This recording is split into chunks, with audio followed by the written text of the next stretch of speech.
My name is Jeffrey Lutzker, and this is the Buffalo News in the Morning. Due to recent reports about the current segregation of Buffalo schools, we've brought in Gregory Urso, a professor in civil rights at the University at Buffalo. Hello, Gregory. Hello, Jeff. The issue of segregation in Buffalo schools is prominent today. Buffalo recently hired Dr. Gary Orfield to conduct a study on race relations in the schools, and what he found was unsettling. He found that 70% of schools in Buffalo were segregated, meaning the school had 80% of a particular race or more. In 1972, the percentage of segregated schools was also 70%. In 1972, 54% of the student population in Buffalo was white. Now it's just 22%. This is caused by something called the white flight, a phenomenon where Caucasians leave urban areas for surrounding suburban ones.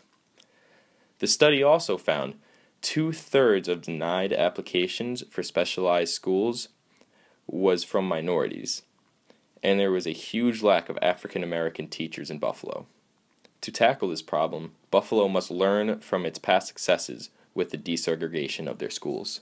How exactly did Buffalo desegregate? To do this, allow me to paint you a picture of 1960s Buffalo education. In 1963, State Assemblyman Arthur Eve stated at 7th grade the average reading level for a white student was 6.9, but for African American students it was 4.9. Also, 95% of black students went to school that were mostly black. A large area of central Buffalo, where the minorities primarily lived, had a high population density, crime rate, and delinquency rate. 1 in every 5 students in Buffalo lived in substandard housing. Many of those students resided in the central downtown area. The NAACP went as far as to say Buffalo is the most segregated city in New York State. It was around this time that race relations was at a focal point in American politics, and this is when the first signs of improvement arose. Lawmakers realized that living in these areas influenced one's patterns of living. It deterred goals and led to less academic success. This led to the creation of the Buffalo Public School Guided Talent Project, with goals of discovering the potential ability of minority pupils, increase interest of able students to stay in school past high school, assimilate the deprived with the not deprived, and encourage the parents to be more involved. The plan was to involve 2 elementary schools and 2 high schools in the downtown area. They would have 20 students per school per grade. They would also have social workers visit the homes of the students in the program to establish a home-school relationship. They would also take trips to places of higher classes in hopes of trying to get the students to want to raise their quality of life. The success of this led to the creation of the Friendship House. This was a program that teamed up with Youth Opportunities Unlimited to help high school dropouts in impoverished areas find work. Although this is a sign of progress, the assimilation of white and black communities was the true objective. These were only small-scale solutions. So how did Buffalo schools assimilate? Well, later that year, there was the opening of the South Park High School, which was open to all schools in the city and was a vocational school. Traditionally, there was only zone schools in the city. This, although small, was a major stepping stone for integration in the city. A reason progress was able to be made was the popularity and importance of this issue at the time. In an article in the local paper, there was an attempt to prioritize the community. Surveys were handed out to 200 agencies and were asked to rank which of the 48 fields was the most important issue in Buffalo today. Intercultural relations was given the top priority. Several plans for desegregation was proposed during this time, but the one that caught the eye of the public the most was the plan by Dr. Wright. The plan called for no school zones and free busing to areas where the students themselves would be the minority. When the plan made it to the Board of Education, the discussions had to be done in secret and private due to the massive amount of protests. See, the one thing that gives me hope about Buffalo desegregation today is the fact that Buffalo was able to achieve racial assimilation during a time where America had just given full freedom to African Americans, and racial tensions were at an all-time high. The thought of white kids going to school with black kids was still weird to many, and caused protests. Unfortunately, the other issues that hindered racial assimilation, such as finances, politics, and space, are still in major play today. So how did Buffalo overcome those other factors? One way was through Wright's proposed elimination of school zones. In 1967, the idea of zones was completely annulled. This was a cheap way to integrate schools, with half the school comprised of applicants and half the school comprised of local kids. Unfortunately, this did not seem to change much, as only 100 kids voluntarily switched schools.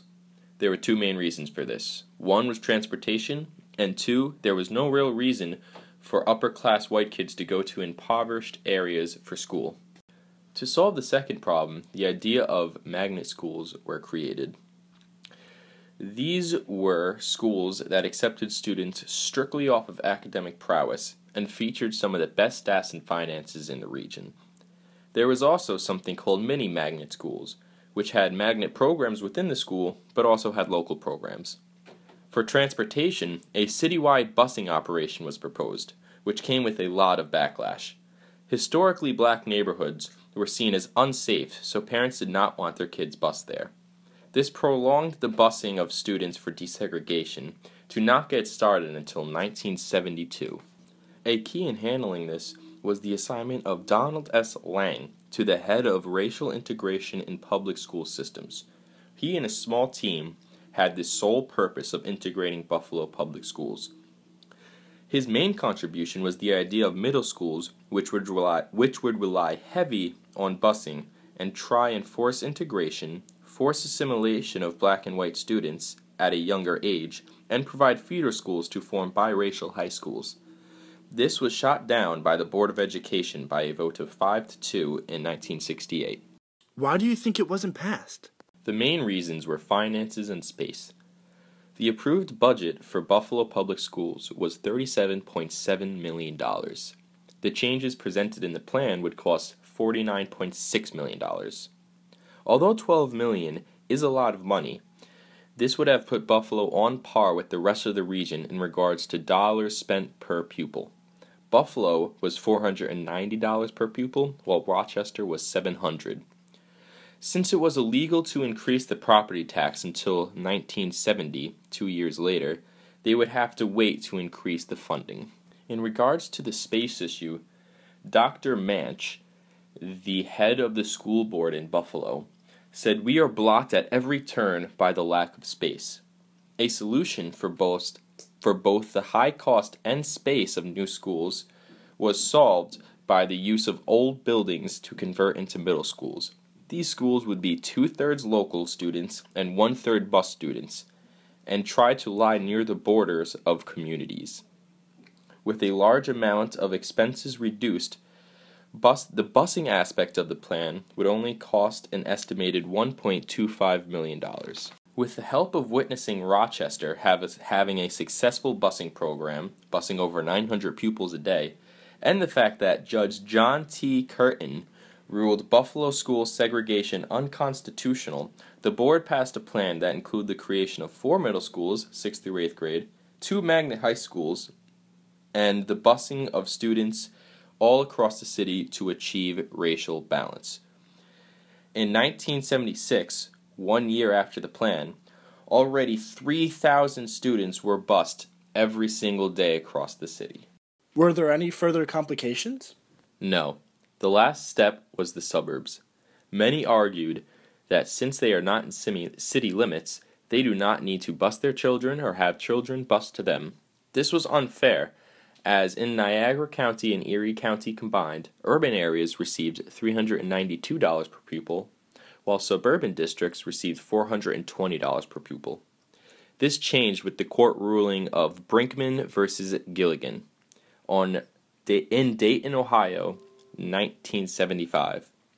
The Supreme Court ruled that desegregation applies to the entire county, not just the city it was ordered in. By 1977, there were only 4 segregated schools left in the city, and there were 10 magnet schools and 8 sub-magnet schools within the city limits. Times were changing. A survey conducted in 1977 that is, said 60% of suburban white people said if room, their schools would improve through having more black people. That is a very telling statistic. Buffalo was now a model city for integration, not the worst in the state. Last question. What should we learn from Buffalo's history of desegregation of schools? The overwhelming popularity of the issue, good and bad, was the reason things got done. I do not see the same public outcry I saw in Buffalo during the 1960s regarding this issue, even though the statistics are equally bad.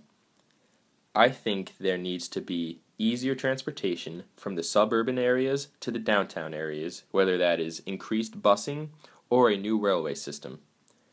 If the people get behind the movement, then the government will have to get behind the movement, and hopefully change can be made, and true desegregation of Buffalo schools can be a reality. Thank you for having me.